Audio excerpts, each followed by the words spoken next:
1986 সালে 1 একর 69% জমির উপর প্রতিষ্ঠিত হয় হাজী তাহেরউদ্দিন ইসলামিয়া ডিগ্রি কলেজ।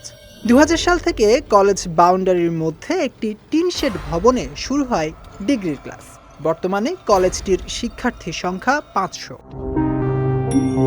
তবে হঠাৎ করে 2023 সাল থেকে কলেজের কিছু অংশ জমি দখলের পায়তারা শুরু করে স্থানীয় একটি প্রভাবশালী পরিবার। এক পর্যায়ে কলেজের শ্রেণীকক্ষ দখলে নিয়ে শুরু করে দোতলা মার্কেট নির্মাণ কাজ।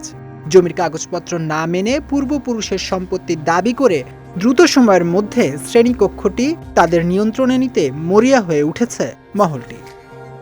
জোর জুলুম ভাবে এটা নিয়ে আদালতও চলতে আছে, কিন্তু আদালতে ওরা তোয়াক্কা করিয়া ওরা এই বিল্ডিংটা জোর জুলুম করতেছে। একটা মহল দখল করে নিয়ে যাইতেছে এই শুনে আমরা যখন এখানে আসে বাধা দিছি তখন আমাদের উপরে অতর্কিতভাবে হামলা করছে। আমাদের হাইকোর্টের একটা মামলার কপি ছিল, স্টে কপি।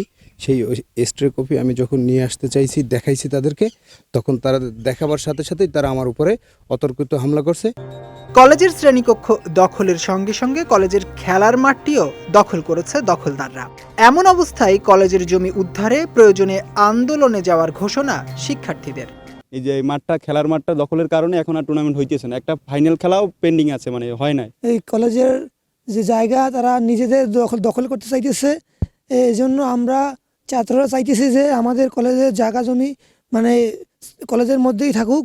শ্রেণীকক্ষ দখলের সময় বাধা দেওয়া হলে আওয়ামী লীগের দলীয় নেতাকর্মীদের প্রভাব খাটিয়ে শিক্ষকদের নামে মামলা দায়ের করা হয় বলে জানান কলেজ সভাপতি।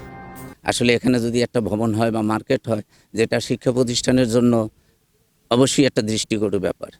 তো সেইখান থেকে আমরা এখনও বিষয়টা যেহেতু আইনের মধ্যে আছে, আদালতের কাছে আছে, আমরা আদালতের উপরে আস্থাশীল। এ বিষয়ে জানতে চাইলে কথা বলতে রাজি হননি অভিযুক্তরা। এদিকে বর্তমানে আদালতের নির্দেশক্রমে নির্মাণ কাজ বন্ধ রাখা হয়েছে, আর মালিকানা নির্ধারণ করে পরবর্তী ব্যবস্থা নেওয়া হবে বলে জানান উপজেলা নির্বাহী কর্মকর্তা। হাজী তাহেরউদ্দিন ইসলামিয়া ডিগ্রি কলেজ নিয়ে যে বিষয় জটিলতা সৃষ্টি হয়েছে, এটা ইতিমধ্যে আমাদের উপজেলা প্রশাসনের নজরে এসেছে। আমরা মহামান্য হাইকোর্টের নির্দেশনা মোতাবেক ওই কলেজের জমিতে যে নির্মাণ করা হচ্ছে সেটা আমরা ইতিমধ্যে কার্যক্রম বন্ধ বা স্থগিত রেখেছি।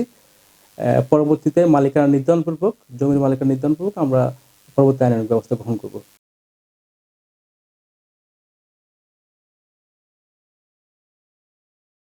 কলেজের খেলার মাঠ ও শ্রেণীকক্ষ দ্রুত দখলদারদের হাত থেকে মুক্ত করে পাঠদানের ব্যবস্থা করে দেওয়ার দাবি সচেতন মহলের।